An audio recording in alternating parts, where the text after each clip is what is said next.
Eu os convido a abrirem suas Bíblias em Efésios, capítulo 1. Carta do apóstolo Paulo aos Efésios, capítulo 1. Faremos a leitura do versículo 3 ao versículo 12.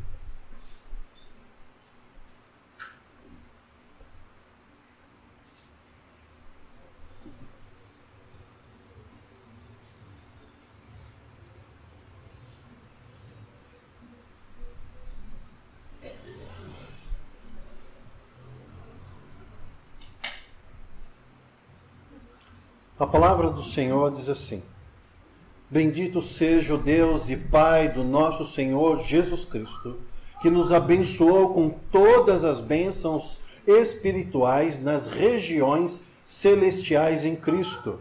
Porque Deus nos escolheu nele antes da criação do mundo, para sermos santos e irrepreensíveis em sua presença. Em amor, nos predestinou para sermos adotados como filhos, por meio de Jesus Cristo, conforme o bom propósito da sua vontade, para o louvor da sua gloriosa graça, a qual nos deu gratuitamente no amado. Nele temos a redenção, por meio do seu sangue, o perdão dos pecados, de acordo com as riquezas da graça de Deus, a qual ele derramou sobre nós com toda sabedoria e entendimento. E nos revelou o mistério da sua vontade, de acordo com o seu bom propósito que ele estabeleceu em Cristo, isto é, de fazer convergir em Cristo todas as coisas, celestiais ou terrenas, na dispensação da plenitude dos tempos. Nele fomos também escolhidos, tendo sido predestinados conforme o plano daquele que faz todas as coisas, segundo o seu propósito, segundo o propósito da sua vontade, a fim de que nós, os que primeiro esperamos em Cristo, sejamos para o louvor da sua glória. Vamos orar mais uma vez. Pai, eu apresento diante de Ti a Tua igreja, o Teu povo, Tuas ovelhas. São Teus, Senhor. O Senhor conhece tão bem cada um aqui. O Senhor sabe o que passa no coração de cada um. O Senhor sabe as necessidades, as provações que enfrentam, as tribulações que estão passando. O Senhor sabe aqueles que precisam ser exortados, que precisam mudar sua conduta diante do Senhor. O Senhor sabe. O Senhor sabe todas as coisas. E eu te peço nessa noite que o Senhor abençoe a cada um aqui. Edifique, Senhor, a Tua igreja, através da Tua palavra. Fortaleça-os, Senhor. Proteja-os de todo mal. E me usa como instrumento para que isso aconteça. Eu peço em nome de Jesus. Amém. Nós começamos recentemente Efésios. Semana retrasada, vimos os 3 primeiros versículos. Semana passada eu fui pregar na Igreja Batista Central de Rio Claro. E hoje eu retomo a partir do versículo 3. E o título do sermão dessa noite, eu acredito que seja adequado: A insondável riqueza das bênçãos em Cristo. Porém, a mote de introdução, eu quero convidá-los a caminhar comigo nessa carta. É um dos textos mais condensados e densos e complexos e belos e ricos que nós temos nas Sagradas Escrituras. Nós vimos, há 2 semanas atrás, 1 hora de sermão, 2 versículos: graça e paz.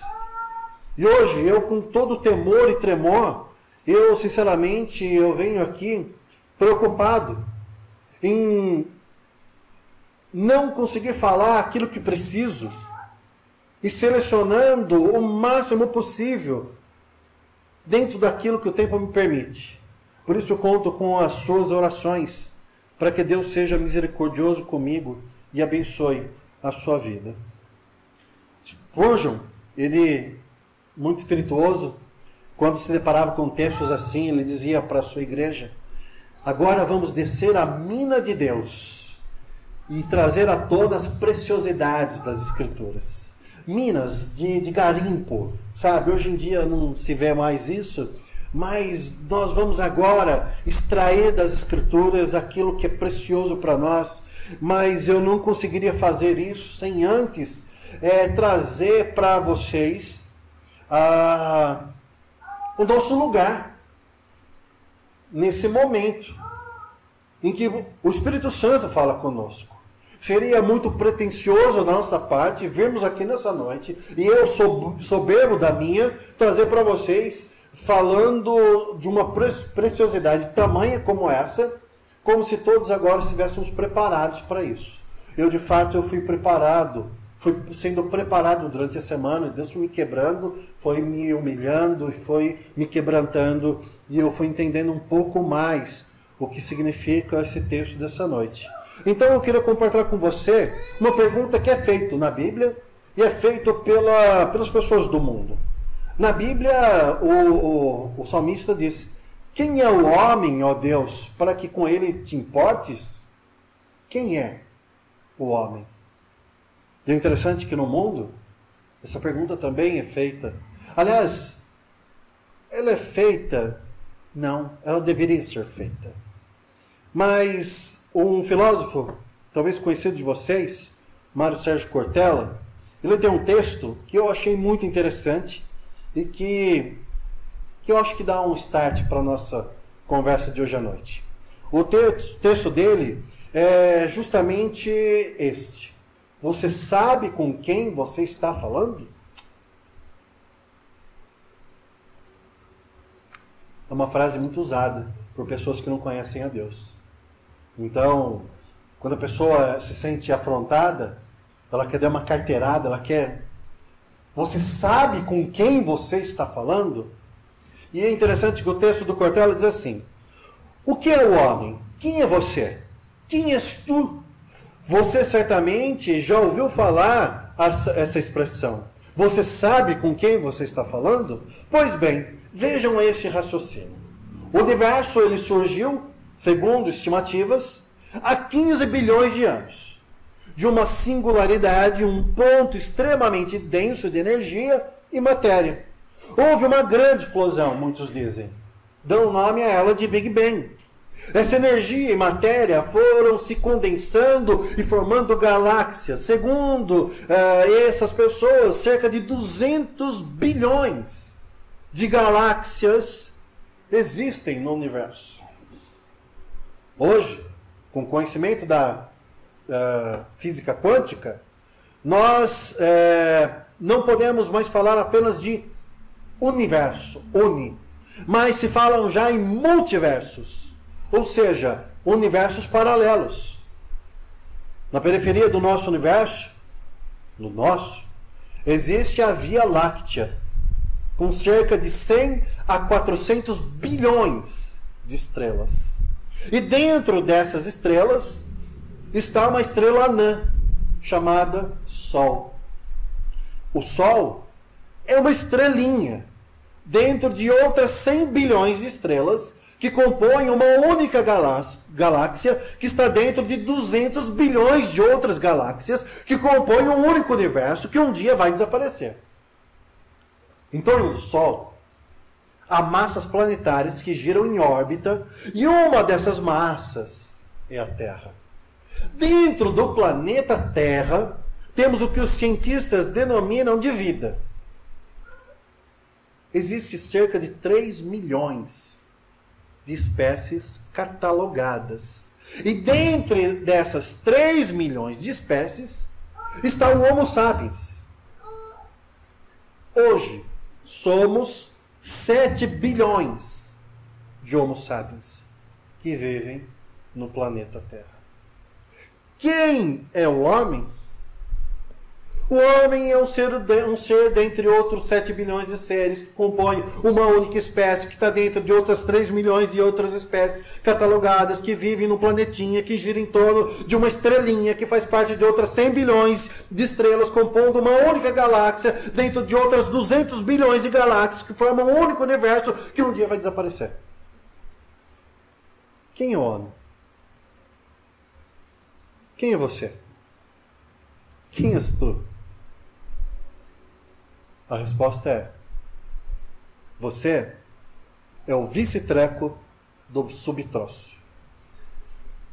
Eu achei essa resposta sensacional. Gente, você é o vice-treco do subtroço.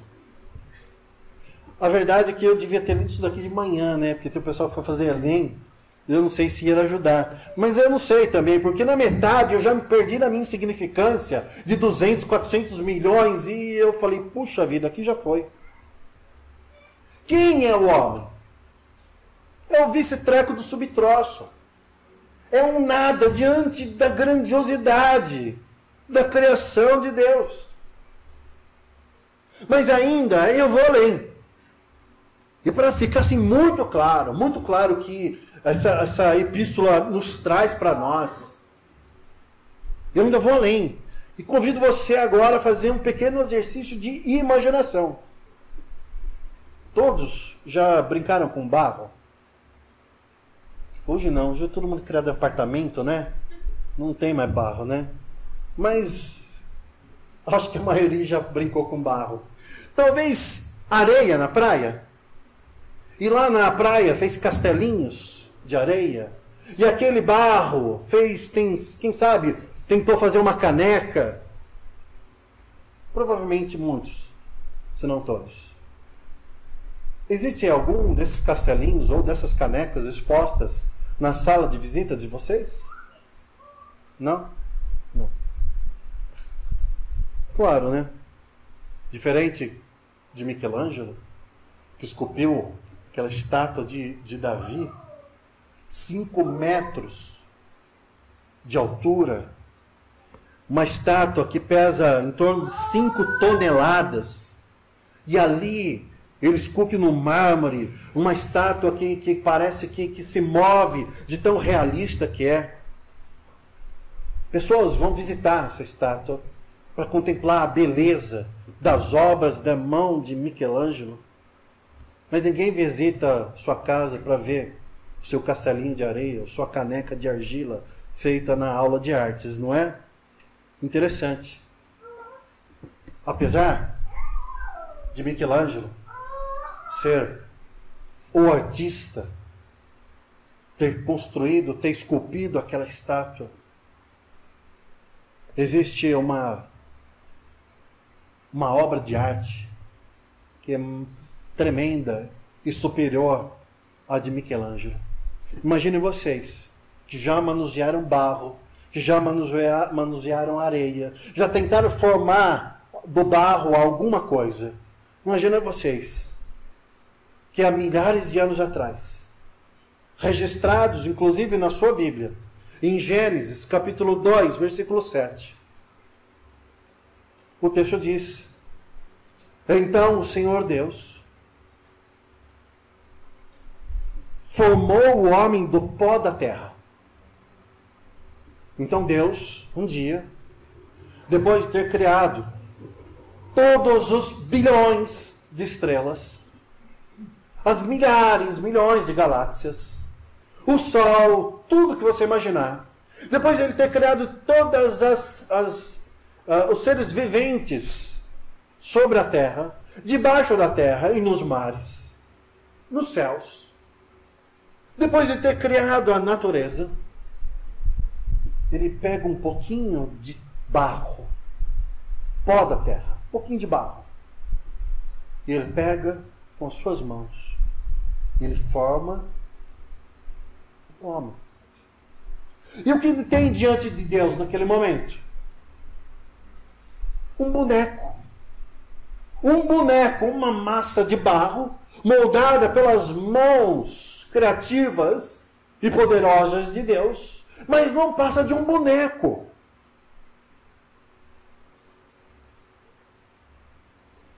Quem é o homem? É um punhado de terra juntada pelas mãos do Criador.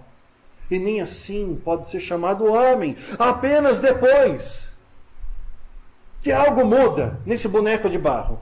O texto diz o seguinte, lá em Gênesis 1, 26, na parte A. Então disse Deus, façamos o homem à nossa imagem, conforme a nossa semelhança. Então ali nós vemos que Deus pega o barro, forma o homem, que é apenas um boneco, então ele sopra nas narinas daquele boneco, e aquele boneco toma vida, mas aquele boneco ainda não é nada. É um ser vivente, mas não é nada ainda. Mas aí no 1:26, Deus diz, façamos ele, o homem, a nossa imagem, conforme a nossa semelhança. Ali, naquele momento, Deus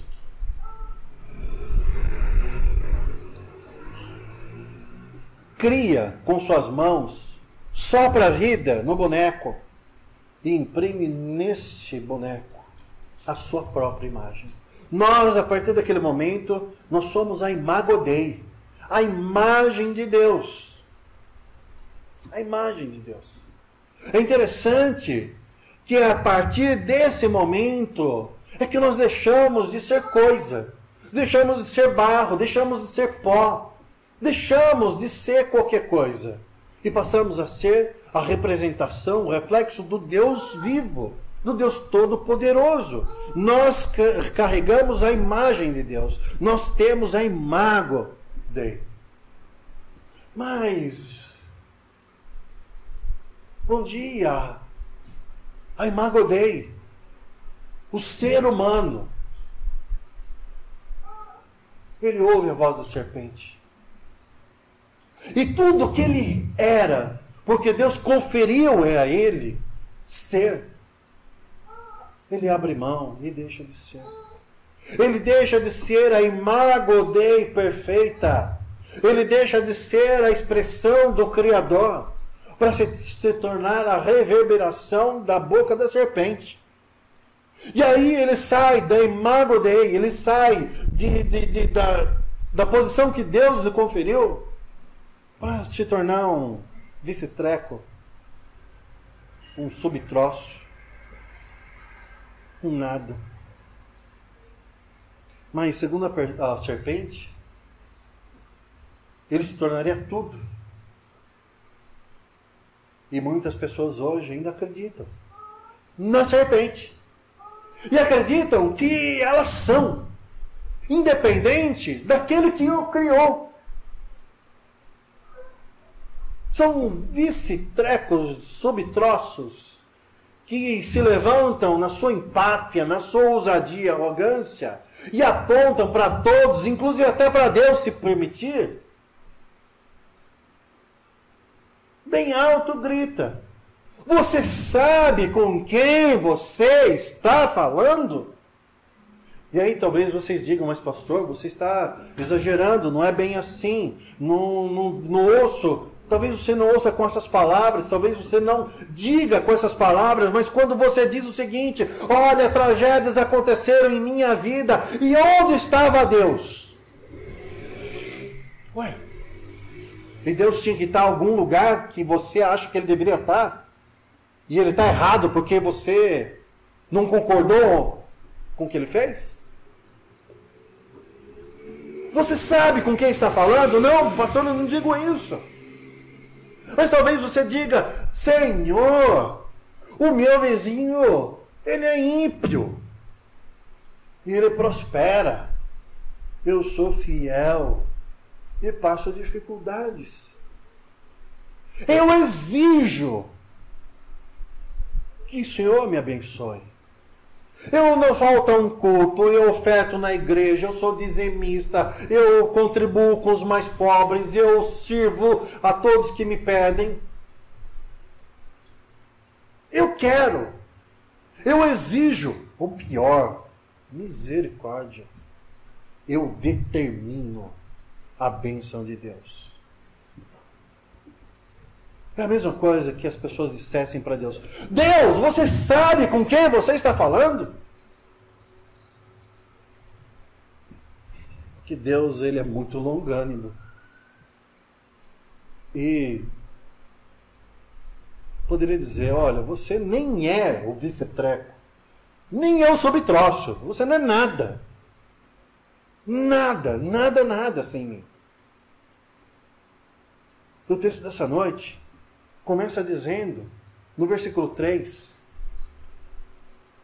para nós: bendito seja o Deus e Pai do nosso Senhor Jesus Cristo. Quando o ser humano se aproxima de Deus e não tem o entendimento que é Deus que deve ser bendito, em primeiro lugar, esse ser humano está fadado ao ridículo, ao insucesso. Quando nós, os cristãos, conhecedores da palavra de Deus e detentores da responsabilidade de resgatar essa imago Dei e apresentá-la para o mundo caído, quando nós nos aproximamos de Deus e da nossa boca não sai em primeiro lugar: bendito seja Deus, estamos, no mínimo, na melhor das hipóteses, equivocados e totalmente fadados ao insucesso. Pastor, eu sirvo a Deus há 20 anos, há 10 anos, há 15 anos, eu busco, eu oro, eu faço, mas eu não consigo ter aquela intimidade que eu almejo. Senhor, o que está acontecendo? Talvez porque falta o entendimento. E diante do Deus Altíssimo, em primeiro lugar, é necessário tirar as sandálias dos pés e se apresentar humildemente diante daquele que é o Criador de todas as coisas.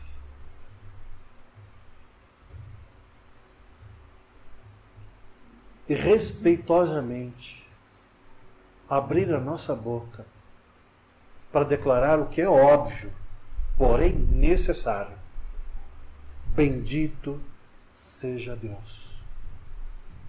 Bendito seja Deus.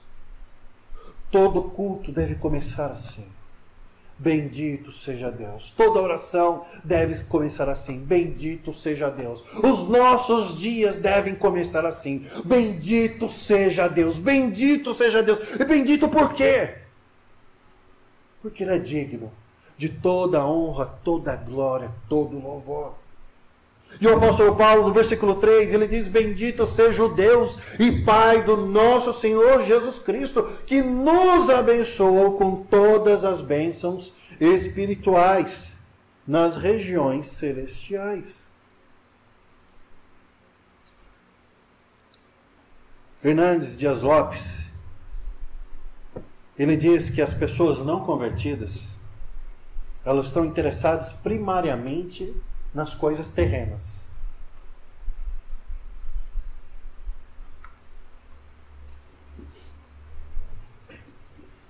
Por quê? Porque é o lugar que elas vivem. Aliás, é o único lugar que elas entendem que pode existir vida. Elas agem assim porque são filhas desse mundo. Mas o crente, o cristão está centrado no céu. Seu pai está no céu. Sua casa é o céu. Mas eu acredito, pessoalmente, que esse texto não está falando apenas de geografia. Terra, céu, lugar distinto. Eu entendo que o texto ele vai falar de um estado de alma. O céu já acontece. Ninguém está no céu, fisicamente. Mas aquele que tem a imago Dei e é capaz de abrir a boca e dizer do fundo do seu coração: bendito seja Deus, Ele já começa a experienciar o céu aqui na terra. O céu já está acontecendo no coração daquele que tem o Espírito Santo. E por mais difícil que seja viver nessa terra, o cristão de verdade, ele celebra a vida.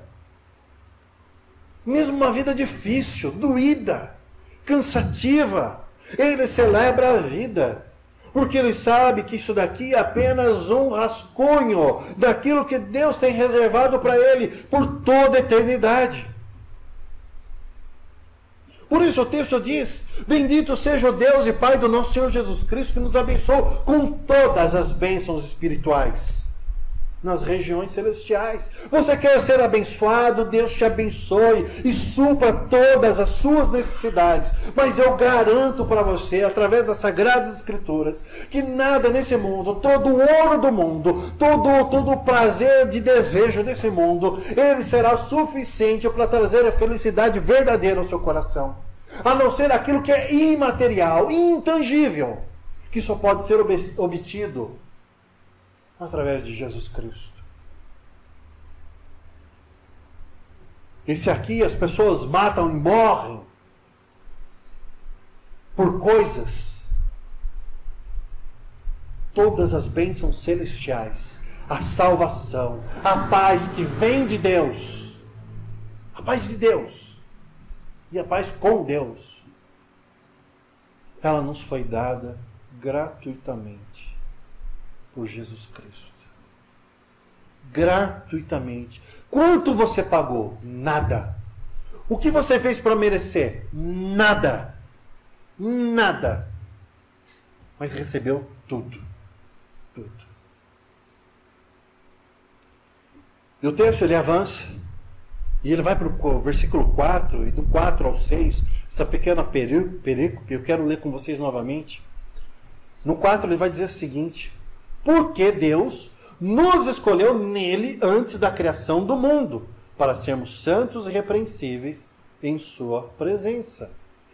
Em amor nos predestinou para sermos adotados como filhos, por meio de Jesus Cristo, conforme o bom propósito da sua vontade, para o louvor da sua gloriosa graça, a qual nos deu gratuitamente no amado. E aqui a gente vai começar hoje, a gente vai voltar novamente a falar sobre isso nos próximos capítulos, mas aqui a gente vai entrar numa coisa que é difícil, muito difícil. Por quê? Porque nós somos um grão de areia na criação de Deus, mas nos comportamos como se fôssemos o recipiente que coubesse todas essas coisas. Não somos. Por isso aqui eu clamo a graça de Deus sobre nossas vidas. Pois aqui nós falaremos sobre eleição, sobre predestinação. Gente, difícil. Muito difícil. Mas eu quero começar falando para vocês, deixando bem claro. Não é porque é difícil, a gente tem que deixar de lado. Não. Deus nos criou e nos capacitou para conhecer a Ele. Ele se revelou a nós. Então não será preguiça que deverá nos afastar do conhecimento da palavra. É difícil, mas temos o Espírito Santo para nos ajudar. E eu quero começar deixando bem claro para vocês uma coisa. A doutrina da eleição, ela não foi inventada por Agostinho de Hipona. Não. Também não foi tirada da cabeça de João Calvino, em Genebra. Não.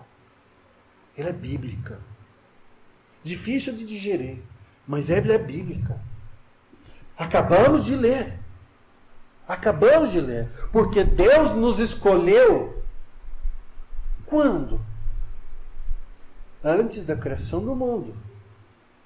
E aqui, se você pegar o texto, eu tenho essa mania de ficar marcando, grifando, mas se você pegar na sua casa, e tiver aí uma caneta, você vai pegar o versículo 4 e vai falar, porque Deus nos escolheu. Quem escolheu? Foi Deus. Ele nos escolheu. Nele, antes da fundação, antes da criação do mundo, para sermos santos e repreensíveis em sua presença. Em amor, quem foi predestinado? Em amor, nos predestinou. Ele nos predestinou para sermos adotados como filhos por meio de Jesus Cristo, conforme o bom propósito da vontade de quem? Da sua? Da minha? De um pastor famoso? Do Papa? Não.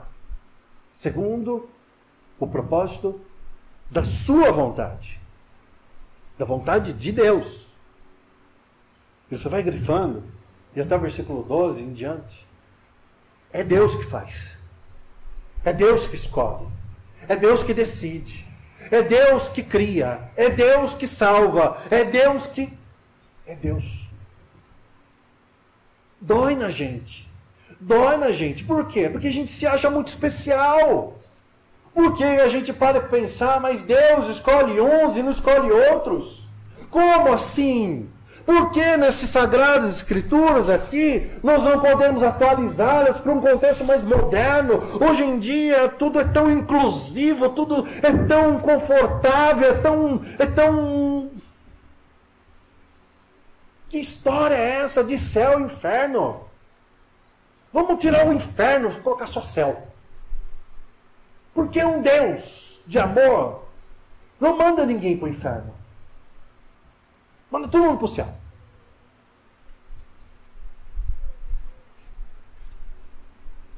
E eu convido você agora a abrir sua Bíblia em Romanos, capítulo 9.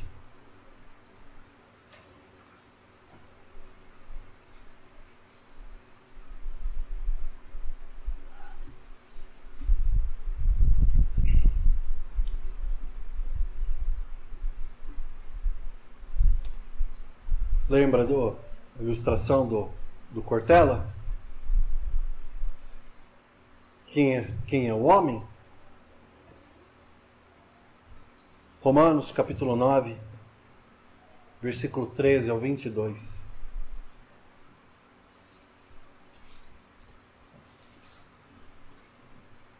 Se você acha que alguém de Deus não está agindo certo conforme que você acha, Deus tem uma palavra para você nesse momento. Versículo 13. Como está escrito: amei Jacó, mas rejeitei Esaú.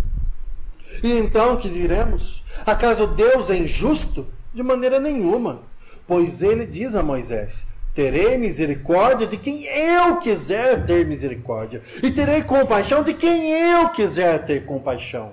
Portanto, isso não depende do desejo ou do esforço humano, mas da misericórdia de Deus. Pois a Escritura diz ao faraó: eu levantei exatamente com esse propósito, mostrar em você o meu poder, e para que o meu nome seja proclamado em toda a terra. Portanto, Deus tem misericórdia de quem Ele quer e endurece quem Ele quer. Mas algum de vocês me dirá: então por que Deus ainda nos culpa? Pois quem resiste à sua vontade? Aí vem a resposta. E aqui, com todo temor, olha essa resposta, versículo 20. Mas quem é você, ó homem, para questionar a Deus? Acaso aquilo que é formado pode dizer ao que o formou: por que me fizeste assim? O oleiro não tem direito de fazer do mesmo barro um vaso para fins nobres e outro para uso desonroso? E se Deus, querendo mostrar a sua ira e tornar conhecido o seu poder, suportou com grande paciência os vasos de sua ira, preparados para a sua destruição?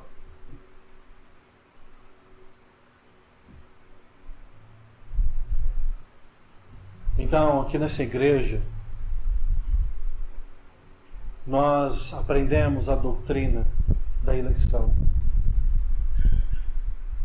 E nós aprendemos com essa doutrina que nós não levantamos as mãos e aceitamos Cristo.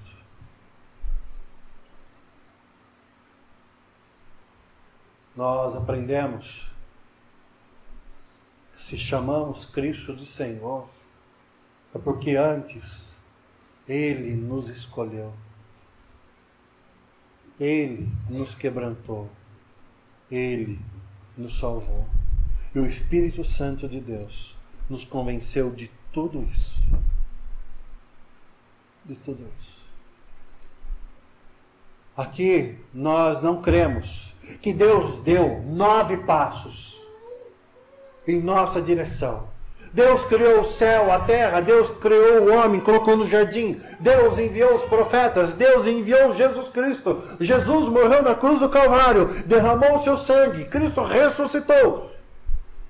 Só basta você dar um passo. Aceite Jesus. Não cremos nisso. Porque o que depender de nós, se depender de nós, nós nos levantaremos e diremos para Deus: o Senhor sabe com quem o Senhor está falando? É isso que nós faremos. Pois o pecado tomou conta do nosso ser e nos serpentizou, manchou a imago Dei e tem imprimido a imagem da serpente, a imagem do diabo no homem. Então nós cremos que é pela vontade de Deus que nós o conhecemos. E nós o fazemos por quê? Merecemos? Não. O que nós merecemos? Inferno. Aliás, até é bom deixar bem claro isso. Deus não manda ninguém para o inferno. Deus só tira do inferno. Os que vão para o inferno vão por conta própria.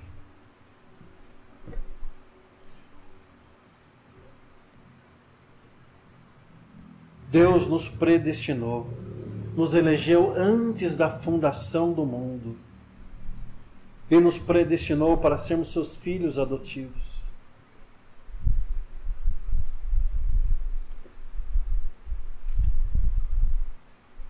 Que poderosa essa palavra.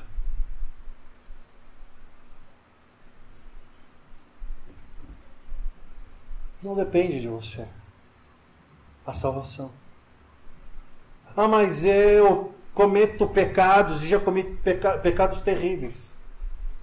Se o Espírito Santo te convenceu que você cometeu esses pecados e você entende que esses pecados são horríveis de fato, porque ofendem a santidade de Deus, então eu tenho uma notícia sensacional para você nessa noite. Você foi abençoado. Você foi abençoado. Não é que você é inteligente, que você teve um insight, não.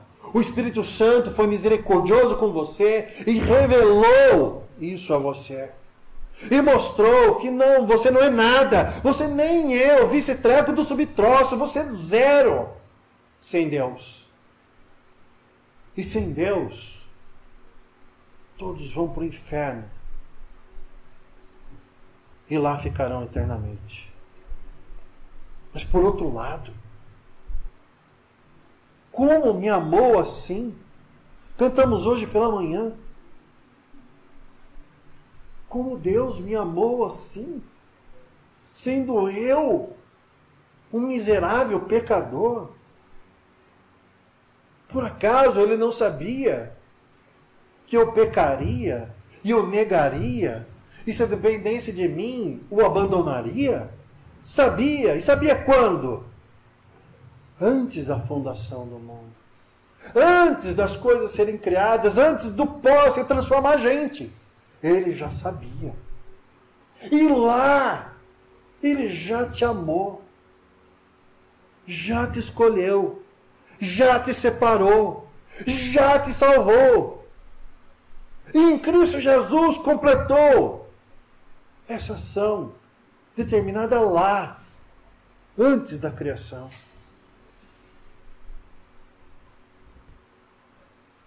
E no versículo 7, diz assim: Nele temos a redenção por meio do seu sangue.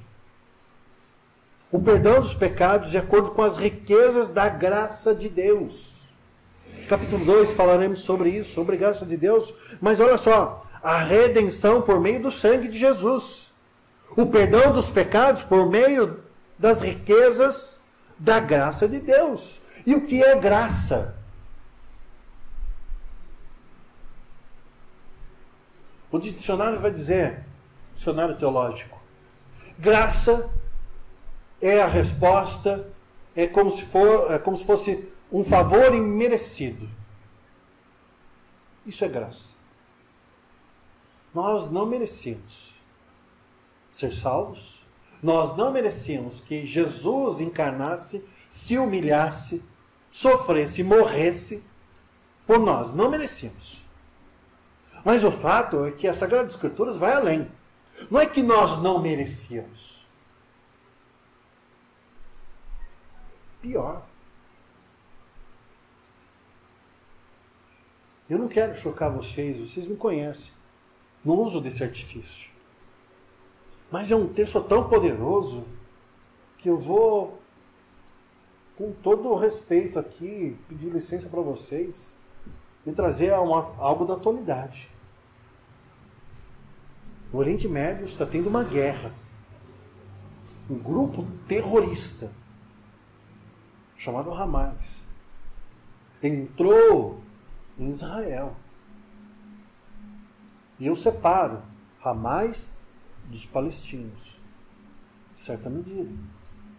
Esse grupo terrorista, ele entrou lá.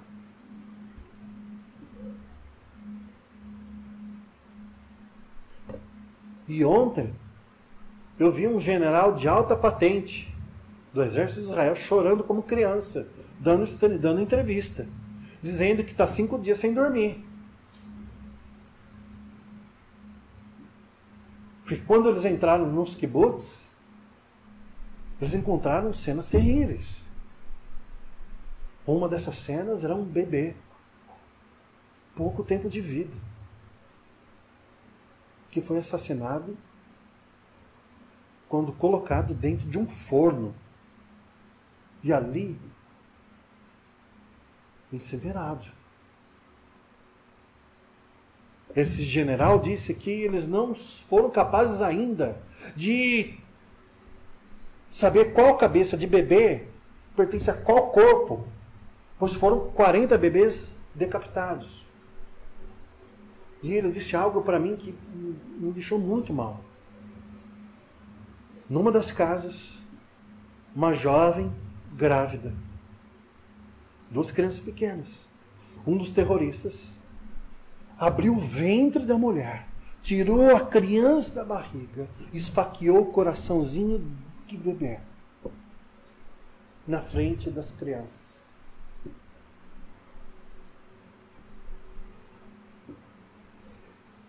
Sabe o que é graça?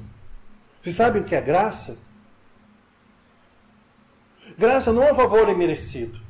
Graça é um Deus todo-poderoso trazer para gente como essa perdão. E morrer na cruz derramando o sangue puro do Cordeiro por gente como essa. E dizendo o seguinte: o que você fez é horrível. É inominável, é absurdo, é medonho, é bizarro, é hediondo. Mas eu te perdoo. E eu te perdoo como? Eu morro no seu lugar. Pelo pecado que você cometeu. Pela barbaridade que você fez. E antes que você, na sua mente, processe, pastor, mas uma coisa, outra coisa, jamais não sou eu jamais farei uma coisa dessa. É o seguinte, meu querido, eu tenho uma notícia pior para falar para você. O que eles fizeram é tão terrível quanto o que você faz e o que eu faço. Quando nós pecamos contra Deus, quando nós falamos uma mentira, o que nós fazemos contra Deus é tão terrível, tão abominável, tão execrável quanto o que aqueles homens fizeram com aquelas crianças. Por quê? Porque aqueles homens trouxeram dor e tiraram a dignidade de outro ser humano. Agora imagina você, ser humano, pó, ofender aquele que é santo, santo, santo, Criador dos céus e da terra. Então, em termos de proporção, e guardem isso nos seus corações, quando nós pecamos, nós não afrontamos a Deus como se fosse um delito leve. Não, é abominável, é execrável, é nojento, é terrível, é pior do que aqueles terroristas. Porque nós o fazemos contra um Deus santo, santo, santo. E sabe o que esse Deus santo, santo, santo faz? Sabendo disso, quem nós somos? Sabe o que Ele faz? Ele morre na cruz. Ele morre por nós. Então, quando nós abrimos nossas bocas para falar Jesus, nós devemos lavar. Quando nós abrimos nossas bocas para falar de Deus, da igreja de Deus, nós devemos tremer. Quando nós falamos de salvação, nós devemos chorar, de tristeza e de alegria ao mesmo tempo. Tristeza por saber que nós somos esses terroristas que aterrorizamos a santidade do Senhor Deus.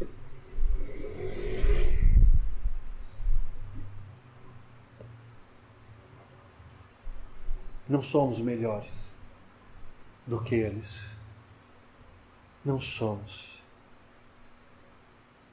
Mas o Senhor nos amou, sabendo de tudo isso. Ele nos amou. Romanos capítulo 8.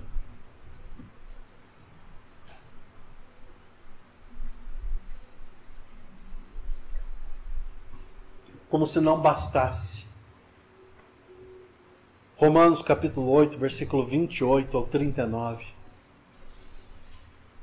Esse Deus maravilhoso, que pela graça,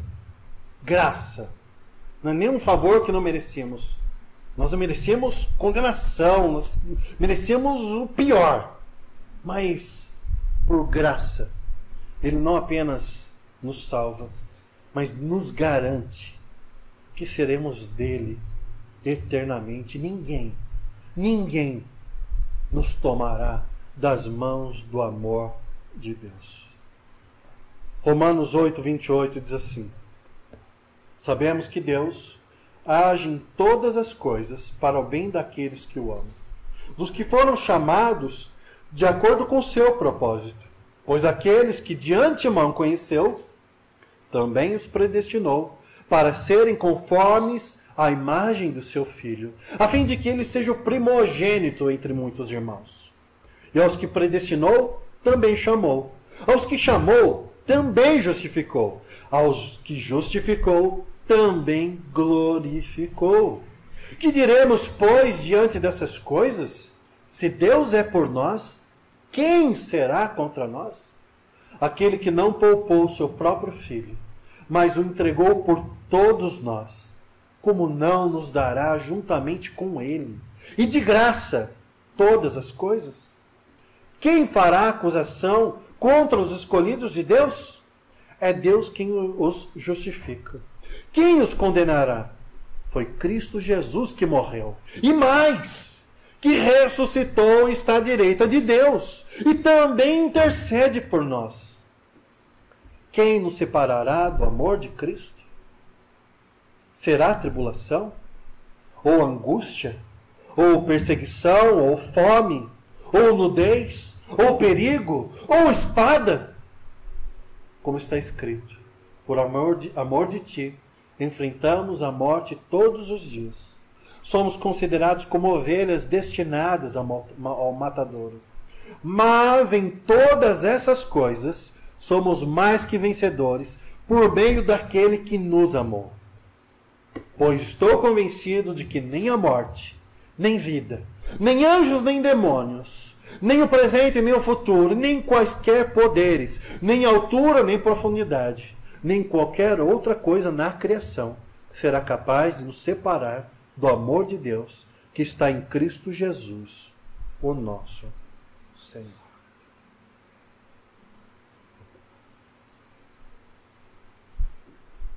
Esse é o nosso Deus. Esse é o nosso Deus. Por isso que nós começamos dizendo: bendito seja Deus. Pois o nosso Deus é um Deus de amor, um Deus de misericórdia, um Deus de redenção, um Deus de salvação. Por quê? Merecemos? Não. Porque Ele é bom. E a sua misericórdia dura para sempre. Por isso, eu convido você nessa noite. O tempo não vai me permitir terminar o sermão. Eu vou parar aqui, retomo semana que vem. Mas eu convido você nessa noite a repensar o seu relacionamento com Deus. A pensar como você vive nessa terra. O que você espera desse mundo, o que você espera de Deus.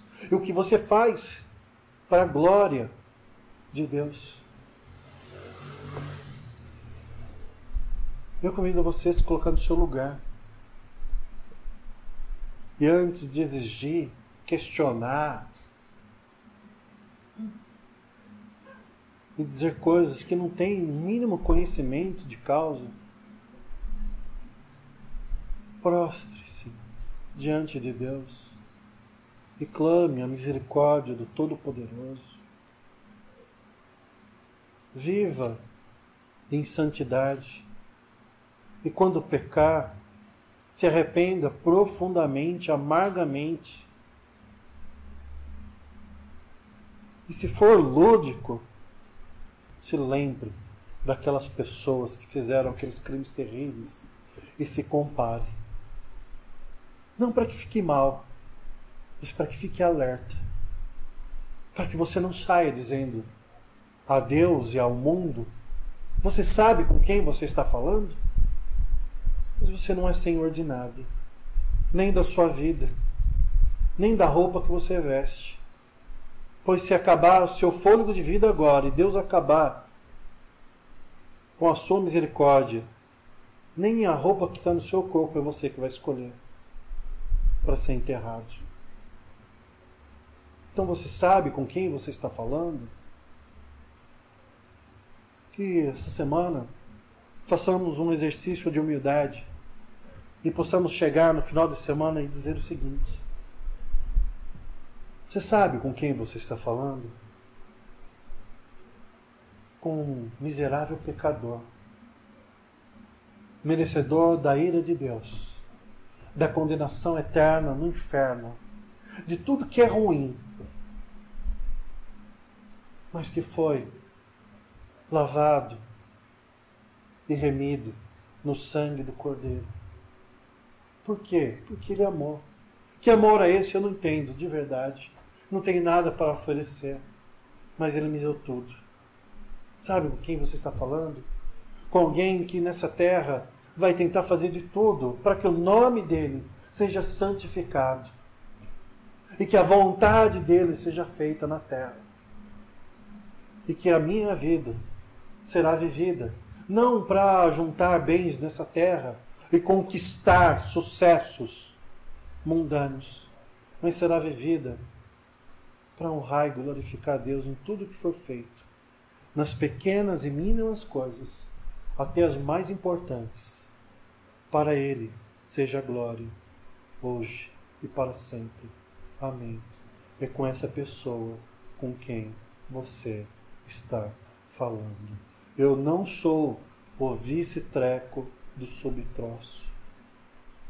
Eu sou objeto do amor de Deus, um amor imensurável, incomparável.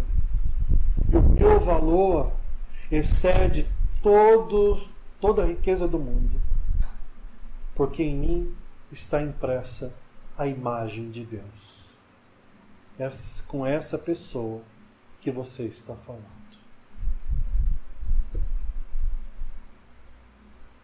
Convido os irmãos a se coloquem em pé. Vamos orar. Obrigado, Senhor. Obrigado, bendito seja o teu nome. Pois nós falamos contigo. Porque primeiramente o Senhor falou conosco. E o Senhor tem falado tantas coisas nos nossos dias. Nos ajuda a ouvir aquilo que precisamos. Nos coloca no nosso lugar. Pois quando estivermos no nosso lugar, seremos humilhados. E na nossa humilhação seremos exaltados. Não porque merecemos ou porque fizemos algo que nos tira da situação, mas porque o Senhor o faz por nós, em Cristo Jesus. Então, no teu nome, nós somos felizes, nós somos alegres, nós somos vencedores, e ninguém poderá tirar isso de nós. Nem altura, nem profundidade, nem anjos, nem demônios, nem a vida, nem a morte, nem nós mesmos. Louvado seja o teu nome por isso. Abençoa-nos, Senhor, e nos dá a gratidão que realmente nós precisamos para reconhecer quem nós somos. Nós somos teus filhos. Obrigado por isso. Em nome de Jesus. Amém.